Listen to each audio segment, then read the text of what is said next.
Ce que je transmets. Chapitre extrait de mon livre Respirer encore. Je n'ai jamais décidé de transmettre quoi que ce soit. Je n'ai pas levé la main pour dire « voici ce que j'ai appris ». La transmission ne m'est pas apparue comme un rôle, ni comme une mission consciente. Elle s'est installée doucement, presque à mon insu, dans des interstices de ce que je vivais déjà. Au départ, je faisais juste ce que je pouvais pour tenir.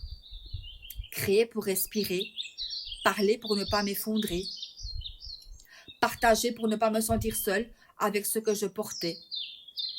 Et puis, un jour, j'ai compris que ce qui me semblait banal, nécessaire, vital même, faisait écho ailleurs.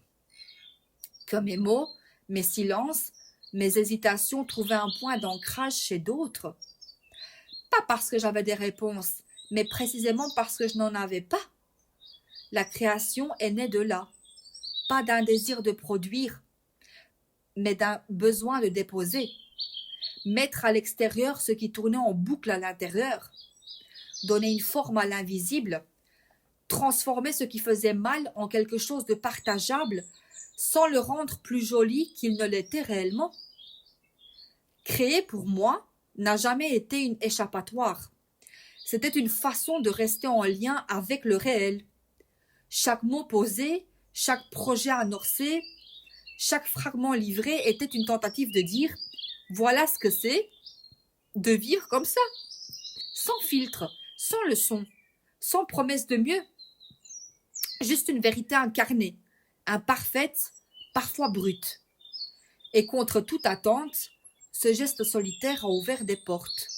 Des voix sont venues, des récits ont répondu aux miens, des silences se sont reconnus. J'ai découvert que le lien ne naît pas de la force affichée, mais de la vulnérabilité assumée. Que ce qui touche vraiment, ce n'est pas le récit d'une victoire, mais celui d'un chemin encore en cours, d'un équilibre fragile, toujours à réinventer. Transmettre, ce n'est pas expliquer comment faire, c'est montrer qu'on continue malgré l'incertitude. Il y a quelque chose de profondément humain dans cette circulation invisible. Une personne parle, une autre se sent moins seule.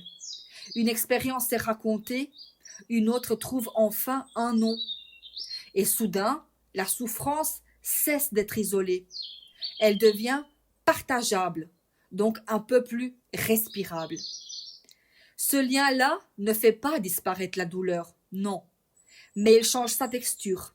Il l'empêche de se refermer sur elle-même. Il lui offre un espace pour exister sans détruire.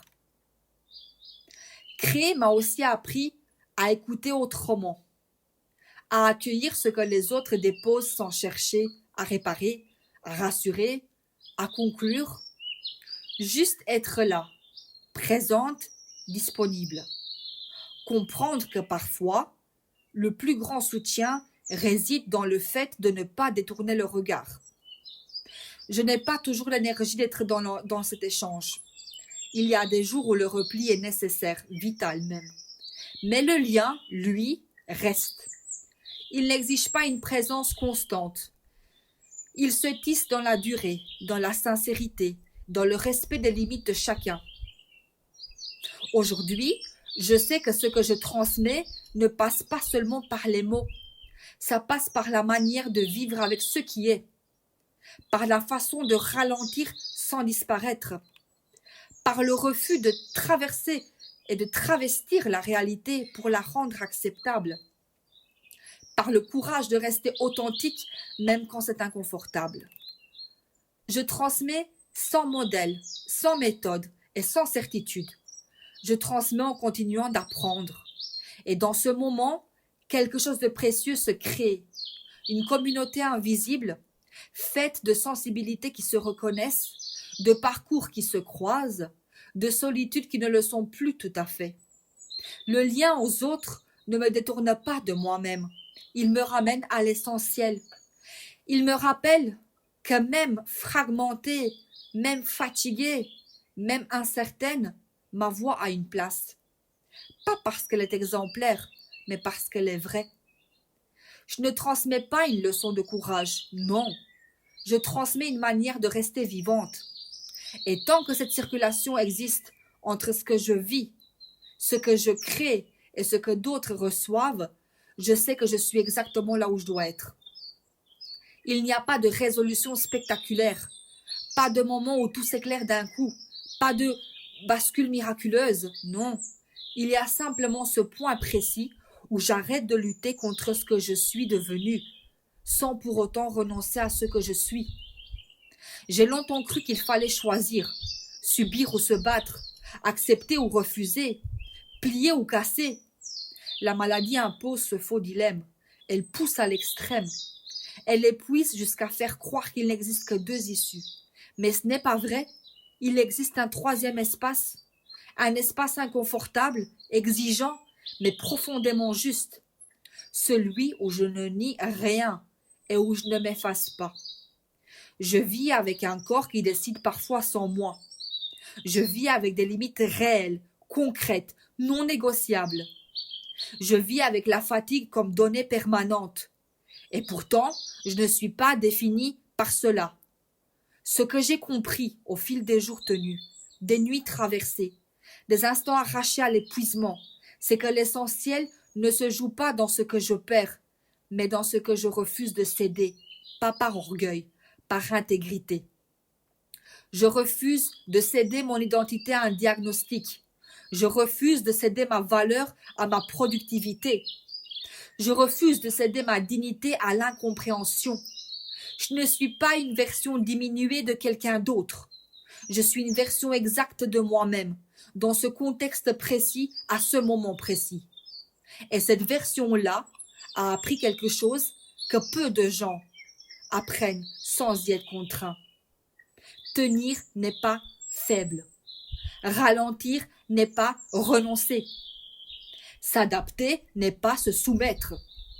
Il y a une intelligence du corps fatigué, une lucidité de l'âme usée, une force qui naît quand on cesse de se mentir. Je parle ici à ceux qui vivent avec un corps imprévisible, à ceux qui doivent calculer chaque geste, à ceux qui sourient pour éviter d'expliquer, à ceux qui savent que l'effort commence là où les autres s'arrêtent. Vous n'êtes pas en retard, vous n'êtes pas défaillant, vous n'êtes pas en train d'échouer. Vous êtes en train de vivre dans des conditions exigeantes et vous le faites avec une conscience que le monde ne mesure pas.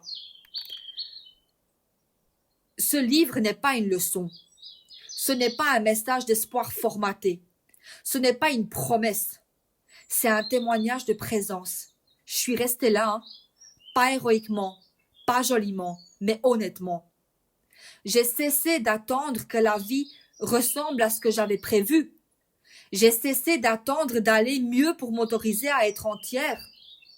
J'ai cessé de croire que la valeur se mesure à la capacité d'endurer sans broncher. Ce qui demeure, quand tout le reste vacille, c'est cette décision intime. Ne pas se quitter soi-même, même quand c'est difficile, même quand c'est lent, même quand personne n'applaudit. Je ne sais pas de quoi demain sera fait. Je sais simplement que je l'habiterai à ma manière, avec ce corps, avec cette histoire, avec cette vérité. Et c'est suffisant, parce que ce qui demeure, au bout de tout, ce n'est ni la douleur, ni la colère, ni même la fatigue. Ce qui demeure, c'est la conscience d'avoir été là, vraiment là, sans se trahir. Et cela, rien ni personne ne peut l'effacer. Voilà, chapitre terminé pour ce soir, mes amis. J'espère que cela vous aura plu et j'attends un maximum de réactions de votre côté sur ma page. Je vous aime.